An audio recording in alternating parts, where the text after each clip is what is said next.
There was an idea, the Avengers Initiative. I can do this all day. Marvel? I'm a superhero. I come to bargain. I love you 3,000. That's my secret, Cat. I'm always angry. You should have gone for the head. And I Wakanda forever!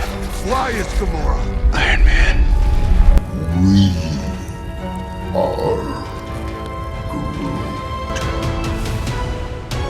Avengers!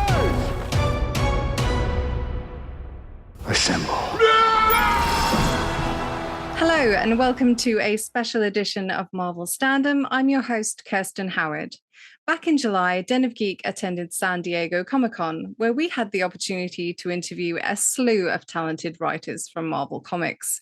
Today, we're sharing our interview with Zeb Wells, author of The Amazing Spider-Man. Zeb's run is just a delight, featuring new updates to Spidey's Rogues Gallery and now a crossover event, The Amazing Spider-Man Gang War.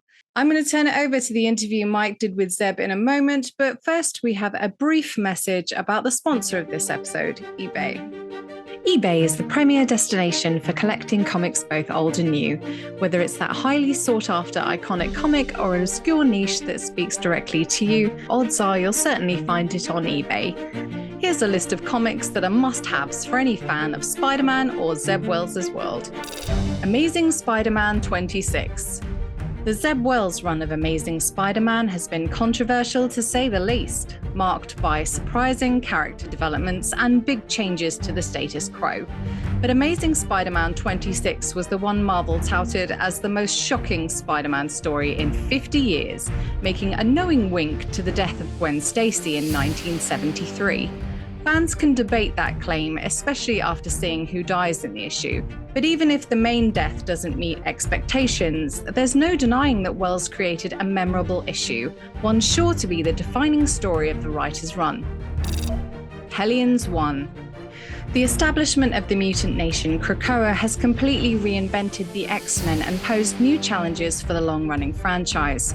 But few series have embraced the new normal like Hellions, written by Zeb Wells, drawn by Steven Segovia, and coloured by David Curiel. After Professor X and Magneto offer full immunity to all mutants coming to Krakoa, some of the most infamous villains from the Chris Claremont era decide to take them up on their offer. Under the guidance of Mr. Sinister, Hellions teams Havoc and Psylocke with original Hellion Empath, Orphan Maker and Nanny, Marauder Scalp Hunter, and Alpha Flight baddie Wildchild, making for one of the most exciting X series of the past decade. Amazing Spider-Man 289. The Gang War storyline pits several baddies against one another, including Hobgoblin. While it is true that Hobgoblin copied his gimmick from Norman Osborn, there's much more to the character than that, putting him amongst the more interesting antagonists in Spidey's impressive Rogues Gallery.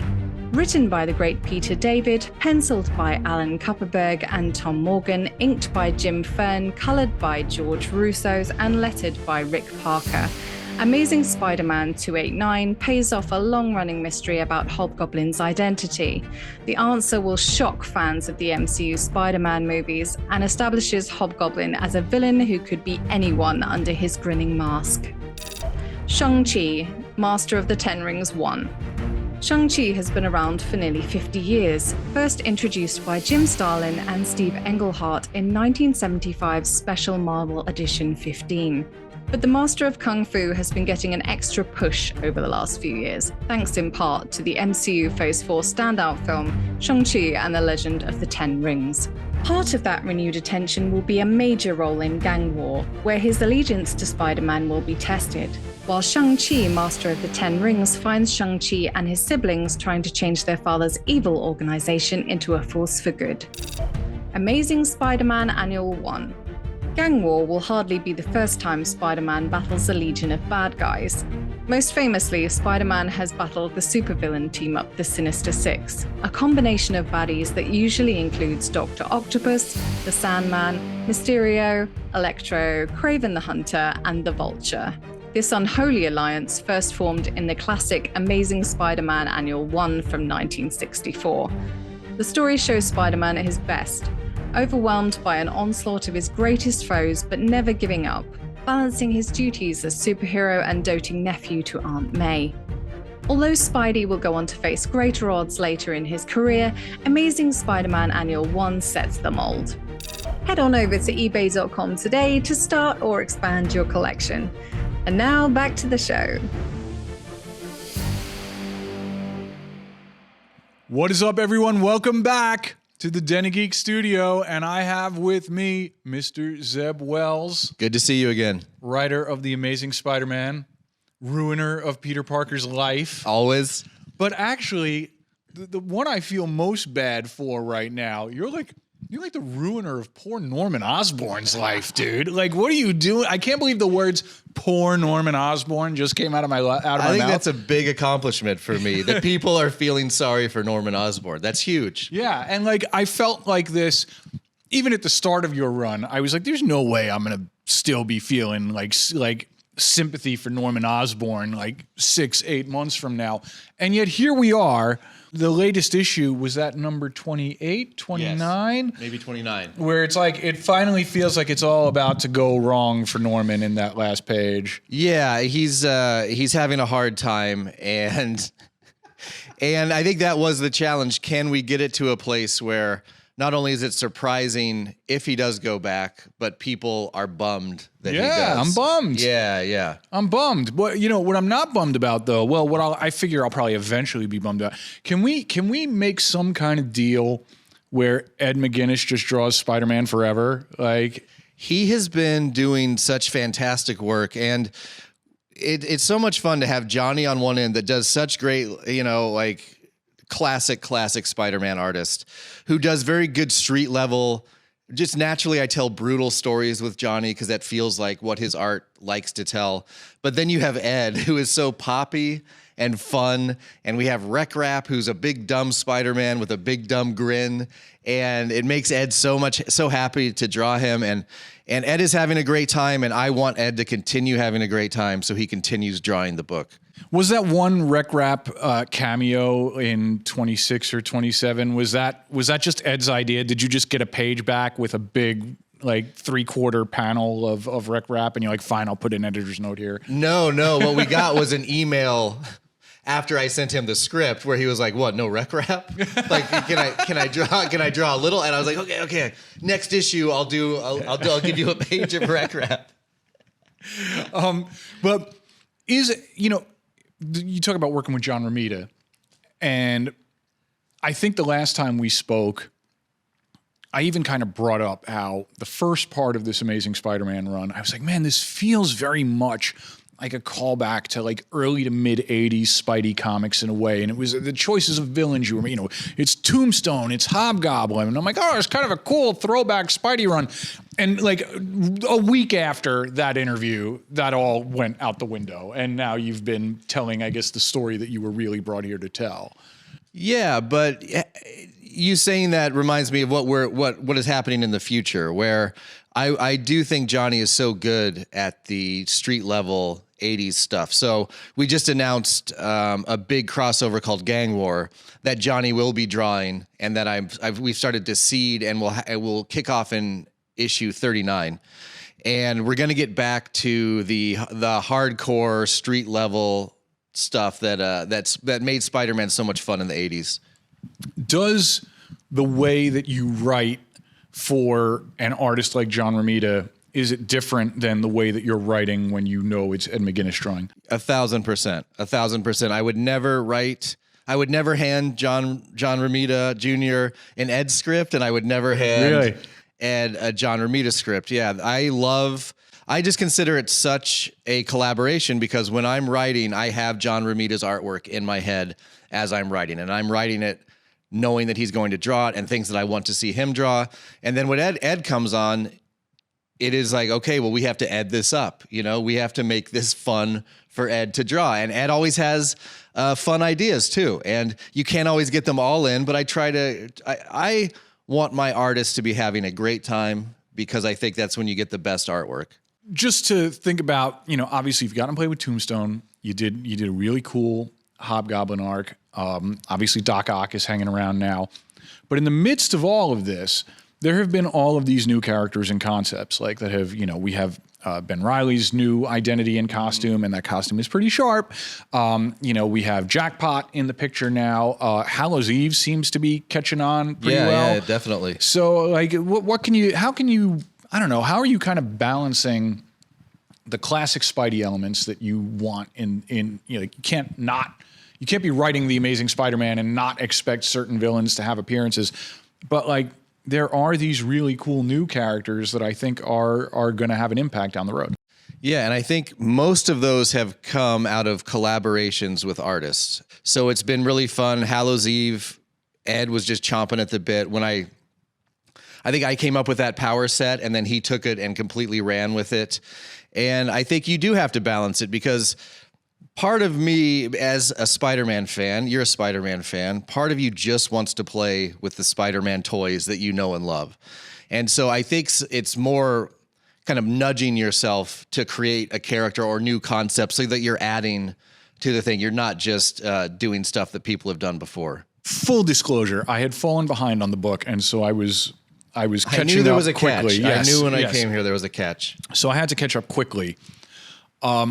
I'm still a little fuzzy on the timeline element, when Peter left and came back.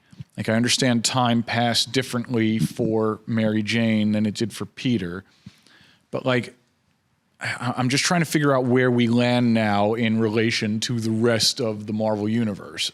Yeah, the books coming out now are current. Gotcha. And so when we started the book, he had that experience with Mary Jane probably like 5 to 6 months earlier. And then there had been, sort of a suggested 6 months of him just being depressed and not doing too much Spider-Manning, everyone being upset with him and him not being in a mood to mend fences. And so at the end of 26, we tried to show that those fences were starting to be mended. Everyone sort of understood what had happened. And now we have our feet under us and we're going forward with the rest of the Marvel universe. Got it. And so that's a full 25 issues of, you kind of knew, when your issue 1 opened on that mystery, and it took us 25 issues to really get, the resolution of it. So that leads me to wonder just how much of your run you have mapped out in your head that you're not telling us about today. Well, there's definitely a back half to it. Like I'm just getting started, there's still more ahead of us than behind us on the run. And we, just by the nature of how many artists I need to feed, you do, whether you like to or not, you are planned out ahead, because I'm writing issue 40 and issue 29 just came out. So I'm very excited about the back half of my run, because it's sort of unencumbered by the mystery and everything. We had our fun and we had a good time doing that. And now it's just, how does everything we've set up play out? And that is always really fun, because you have just a bunch of balls in the air and it's fun to see how many of them you can land and stick the landing on. Gang War was announced today. What else can you tell everybody about Gang War? You touched on it a little bit a few minutes ago, but what else can you tease out about Gang War right now? Well, it is a love letter to Johnny and a love letter to the Spider-Man stories he has done in the past. And Johnny is very New York. You don't say. Yeah, I don't know if you've met him, but that is very obvious from the second you meet him. He is a New Yorker, capital N, capital Y. So it's his vibe. It's me. It's a love letter to that vibe. We have, and it's just, he likes to do that street level brutality. And so we're pushing us into that. On the cover that we just released, we have She-Hulk with barbed wire wrapped around. Oh, wow. Wrapped around her fist. So we're going for it. It's going to be a fantastic time. This is a good thing, but he's very angry with how many characters he's drawing right now. He keeps saying, I'm going to make him go back and being a bartender. But the pages that he is sending in, the reason he's so angry is that he never skimps. If there's a bunch of cool stuff written, he draws all the cool stuff. So the pages are incredible. The story is fun, and the story, we will be in a completely different trajectory after this story. And if you enjoyed the Tombstone arc, there was a lot of awesome Tombstone in this arc. John is not somebody I would want to make angry. No. So I hope you appreciate the risks I'm taking for the book. Yeah, this is you're suffering for your art. The man just told me his bench max is 275. Oh my God. Okay. Well, folks, this might be the last interview you see with Zeb Wells, so I hope you enjoyed it. Zeb, thank you so much. Hey, thank you. Appreciate it. Thanks for watching and or listening to this special edition of Marvel Standom. We'll be back soon with more of our coverage, as well as some fun book clubs with me and Joe George. Be sure to follow us wherever you get your podcasts. Subscribe to us on YouTube at Den of Geek US. Check out our Twitch and TikTok at Den of Geek TV and our Twitter/Instagram at Den of Geek. We're also on Threads. Don't forget to check out our web home of denofgeek.com, where you can find all our Marvel coverage and more. We also have a paranormal and horror pop culture show called Talking Strange, hosted by Aaron Sagers. Check that out if you're into the spooky and weird. Thanks once again to our sponsor eBay, and thank you all for joining us today. Be good to each other and stay safe. Thank you for listening to Marvel Standom, produced by Andrew Halley, Kirsten Howard, and Joe George. Hosted by Kirsten Howard. Editing and graphics by Andrew Halley. Social media coordinator Lee Parham. Additional artwork by Chloe Lewis. Production assistant Michael R. Music licensed from soundstripe.com. Marvel Standom is a production of the Den of Geek Network. For more information, visit denofgeek.com.